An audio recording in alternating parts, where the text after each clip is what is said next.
بسم اللہ الرحمن الرحیم۔ السلام علیکم میرے دوستو، کیا حال چال ہیں؟ امید کرتا ہوں کہ میرے تمام دوست خیریت سے ہوں گے، اور ہماری اللہ تعالیٰ سے دعا ہے کہ تمام دوستوں کو، تمام دیکھنے والوں کو اللہ تعالیٰ ان کے کاروبار اور زندگیوں میں برکت عطا فرمائے اور ان کی پریشانیوں کو دور فرمائے۔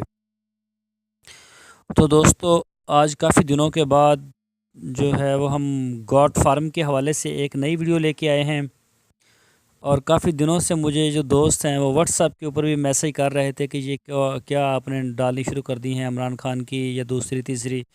دوستو، یہ چیزیں بھی چلتی رہتی ہیں، تو انشاءاللہ ہمارا زیادہ فوکس گوٹ فارمنگ پر ہی ہے۔ تو آج ہم بات کریں گے گوٹ فارم کو جدید طریقے کے اوپر چلانے کی، تاکہ آپ ہر انسان جو ہے نا، ہر بندہ ہے، ہر فارمر ہے، وہ کم وقت میں زیادہ نفع حاصل کر سکے۔ تو دوستو، سب سے پہلے میں اپنا تعارف کروا دوں۔ میرا نام ہے طارق محمود، اور آپ دیکھ رہے ہیں ہمارا یوٹیوب چینل ڈیسنٹ گوٹ فارم۔ تو دوستو، سب سے پہلے تو آپ کو عید کی مبارک سب دوستوں کو۔ تو اب ہم بات کرتے ہیں گوٹ فارمنگ کی۔ تو جیسا کہ آپ سب جانتے ہیں کہ اب جو عید قربان ہے وہ تقریباً 2 ماہ اور کچھ دن کے بعد آنے والی ہے۔ تو اس کے اوپر دوستو آپ کافی کاروبار کر سکتے ہیں، فارمنگ یہ گوٹ کا، بکرے کا یا گائے وغیرہ کا، کوئی بھی پال کے آپ اس کو بیچ سکتے ہیں۔ اگر ابھی بھی آپ کے پاس ٹائم ہے، آپ بکرے خرید کے 2 ماہ ان کو رکھیں، ان کو ونڈا شنڈا ڈالیں، تو وہ آپ کو اچھا نفع دے سکتا ہے۔ لیکن جو لوگ ہیں، خاص کر شہروں کے لوگ، وہ تو عید کے دنوں میں جب مسلسل منڈیاں لگتی ہیں تو وہ وہیں جاتے ہیں، پیسہ لے کے وہیں سے خریدتے ہیں، وہیں بیچتے ہیں، تو ایک اچھی ارننگ پیدا کرتے ہیں وہ۔ تو دوستو، لیکن ہم بات کریں گے ان کو 2 مہینے رکھ کے پھر بیچیں گے۔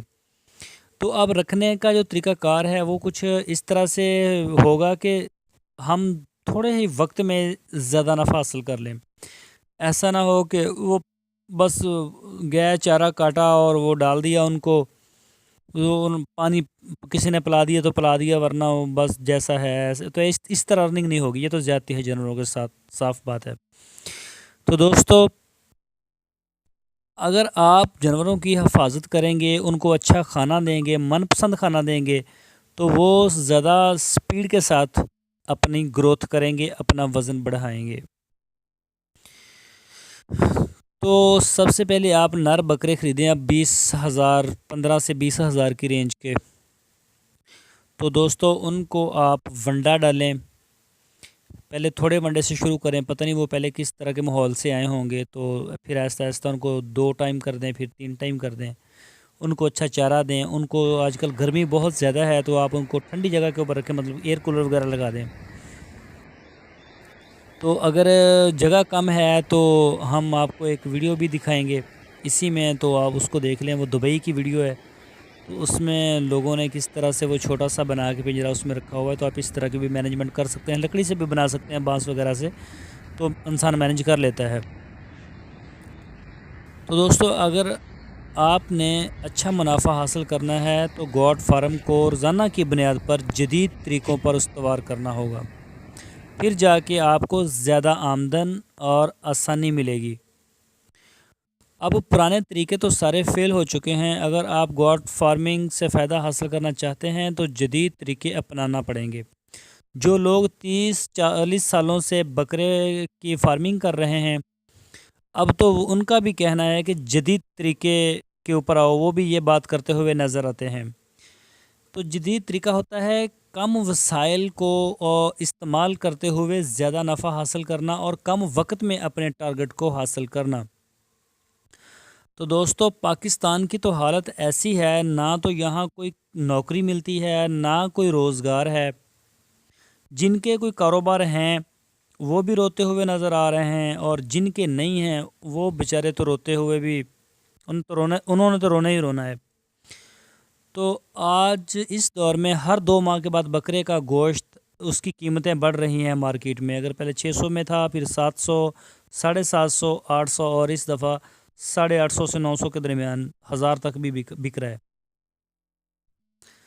تو پہلے کچھ اس کے ریٹ ٹھیک ہوتے تھے، تقریباً 2008 کی بات کریں تو دوستو اس وقت یہ تھا پاکستان کے حالات کہ بکرا جو تھا وہ ہمیں انڈیا سے ملتا تھا. اس وجہ سے وہاں سے وہ ہماری جو جتنی بھی ضروریات تھی گوشت کی وہ پوری کرتا تھا انڈیا. ہمارا جو ملک ہے وہ 70% زراعت ہے، بلکہ ہمیں تو کتابوں میں یہ بھی پڑھایا گیا ہے کہ پاکستان میں جو ریڑھ کی ہڈی ہے وہ زراعت ہے. جس ملک کی اتنی بڑی زراعت ہو اور وہاں پر گوشت لینے کے لیے ہمیں یا ٹماٹر لینے کے لیے انڈیا جانا پڑے تو یہ تو ویسے ہی بے عزتی کی ایک بات ہے. اور ہم نوکریاں ڈھونڈتے پھریں. تو نوکری ڈھونڈنا کوئی بری بات نہیں ہے، نوکری کرنا بھی ایک اچھی بات ہے، لیکن بے روزگاری کے حالات ہیں تو انسان خود بھی مینج کر سکتا ہے. تو آج کل ہمارے انڈیا کے ساتھ حالات بگڑے ہوئے ہیں، کافی کشیدگی ہے، تو اس وجہ سے وہاں سے ہمیں کوئی مال نہ آ رہا ہے نہ جا رہا ہے. تو کافی جو ہے وہ ہمارے یہاں جو چیزیں انڈیا سے آتی تھیں وہ کافی مقدار میں وہ بڑھ بھی رہی ہیں.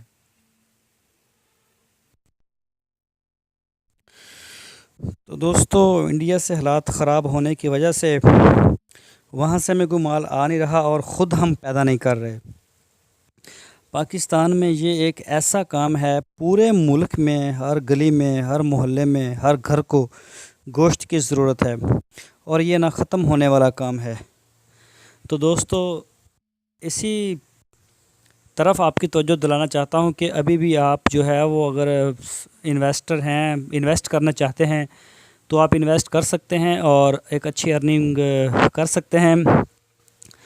تو آپ جو ہے نا وہ ونڈے وغیرہ کا استعمال اچھی طرح سے کریں اور اپنے جانوروں کا خیال رکھیں، اور خاص کر جو آج کل گرمی کے مسائل ہیں ان کو ضرور دیکھیں. اگر فیڈ اچھی ہوگی، ہر چیز اچھی ہوگی، اگر گرمی جانور محسوس کرتا رہے گا تو وہ اپنی انرجی کو اپنے آپ کو بچانے کے اوپر صرف کرے گا، تو وہ بڑھوتری نہیں کرے گا بلکہ وہ کمزور ہوتا چلا جائے گا. تو دوستو ٹمپریچر کو بھی اس کو ایک اچھا ماحول دینا ہے آپ نے تاکہ وہ ایک اچھی گروتھ کر سکے. جو بھی وہ فیڈ کھا رہا ہے نا وہ اپنے وزن کی گروتھ کے اوپر صرف کرے اس کو، نہ کہ وہ اپنے آپ کو بچانے کے اوپر. تو دوستو میں امید کرتا ہوں کہ ہماری آج کی ویڈیو آپ کو پسند آئی ہوگی. دوستو ہمارے یوٹیوب چینل کو سبسکرائب کرنا بالکل نہ بھولیے. تو میں دعا کرتا ہوں آپ سب، اللہ تعالیٰ آپ سب کے جو ہیں وہ کاروبار میں برکت عطا فرمائے. اوکے، اللہ حافظ.